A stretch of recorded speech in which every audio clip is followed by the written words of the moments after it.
So let's begin discussing monetary policy and our central bank called the Federal Reserve, what it does and how does its effect on the economy. Let's go through some definitions. So we have two concepts, liquidity and solvency.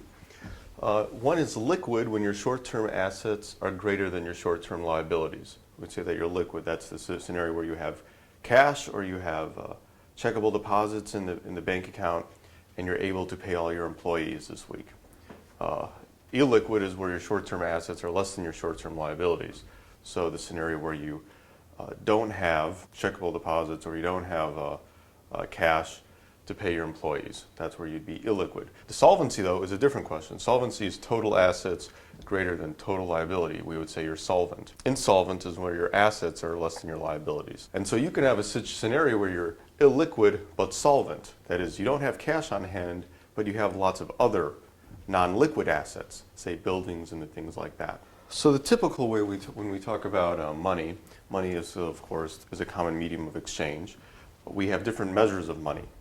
So we have M0, or also known as MB, the monetary base. We have M1 and M2. At the bottom of this triangle, we have the most liquid assets, which would be M0 at monetary base, that are reserves held at the Federal Reserve, and currency, so cash. Federal Reserve is a private entity, a quasi-private entity with a charter, a monopoly charter from the government to create money and manage the money supply. And then we have the less liquid assets, less liquid money, or measures of money as we go up. And we have M0, M1, M2. There's also M3.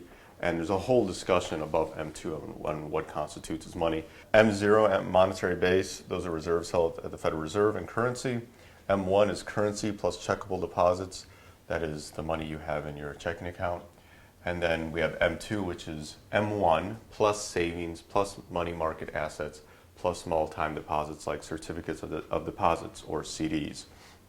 And the most liquid form, of course, is cash. So, when we talk about small time deposits, those are less liquid because liquidity is a question of short-term assets. So cash, of course, is more liquid than a CD. So at this point, in order to understand why we draw a triangle and how money expands off the monetary base, please watch the video on fractional reserve banking.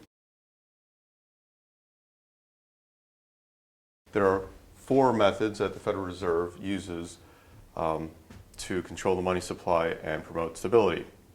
Whether it actually promotes stability, again, is a debate among economists. Some economists argue that we should abolish the Fed. Those folks would be associated with the free banking school, like Canada had before 1935. And then most economists agree that we should have a central bank. Though most of those economists haven't always looked at the history on central banking, especially in the gold reserve, the classical gold standard era, where many countries did not have central banks. So, what does the Federal Reserve do? Well, one of its things that it does is that it engages in open market operations. OMO, open market operations, that's when the Fed buys or sells federal government bonds. It does not buy state government or municipal bonds.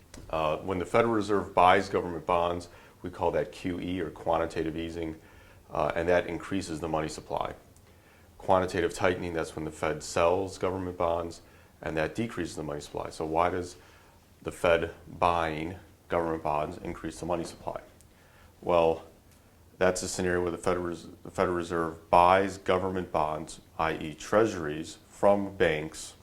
So the Federal Reserve creates money out of thin air in the computer, buys government bonds from banks, and when it buys those bonds, though, that cash ends up in the vaults or in the computer vaults of the bank that sold the bonds. And so that would increase the money supply. Quantitative tightening, that's where the Fed sells treasuries that it holds, sucking money out of the banking system, out of the economy. So that would decrease the money supply. Also, through these tools that the Federal Reserve uses, it targets a federal funds rate, that is an overnight lending rate from one bank to another. So if one bank becomes illiquid, they don't have enough reserves to cover the transactions that it needs to make.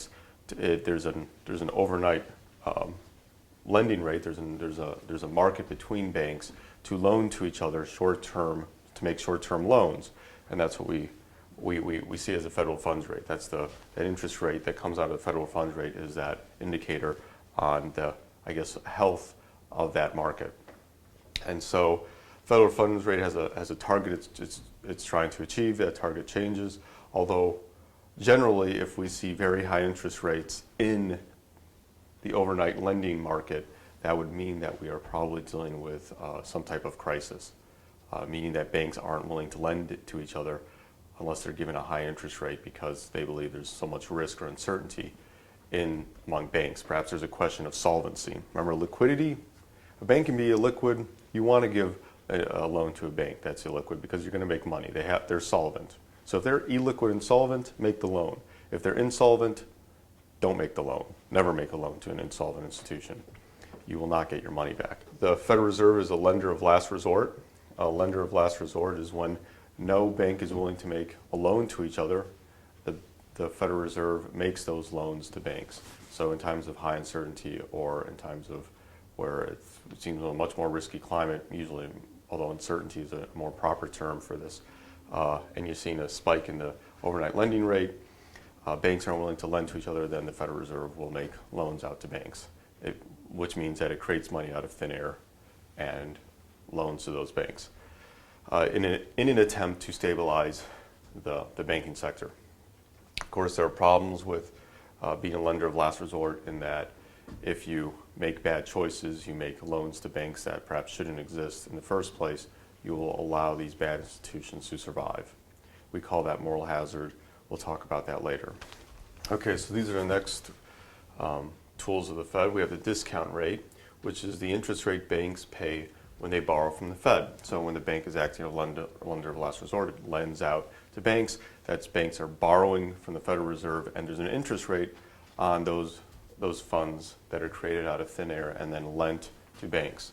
And when the interest rate increases, that discount rate, which is what it's called, when the discount rate increases, the discount rate increases, we have a decrease in the money supply. And when the discount rate decreases, we have an increase in the money supply, given that loans have already been made. So if a loan has been made and there's a 1% interest rate, that means the Federal Reserve is taking back 1% of that money a year at least.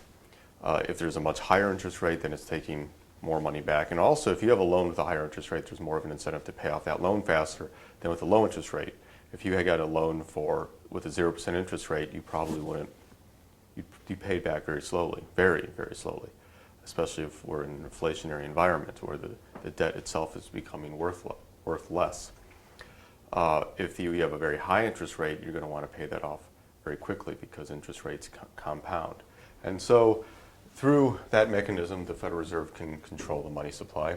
Reserve requirements, that is what reserve requirements are the reserves that the Federal Reserve requires banks to hold at the Fed. So if every bank has an account at the Fed and they're required to hold reserves at that account. And so as the reserve requirements increase, more of those reserves are held at the Fed. And so if the Federal Reserve increases reserve requirements, money supply drops. If the reserve requirements decrease, then there's an increase in the money supply. Interest on reserves. Each bank holds reserves at the Fed, and now the Federal Reserve can put an interest rate on those reserves, just like a savings account or a checking account. And so if that interest rate is high, you're going to keep more reserves at the Fed. Maybe you'll go beyond the reserve requirement. If there's a lower interest rate or no interest rate, well, then you're going to keep less, perhaps the minimum reserve requirements.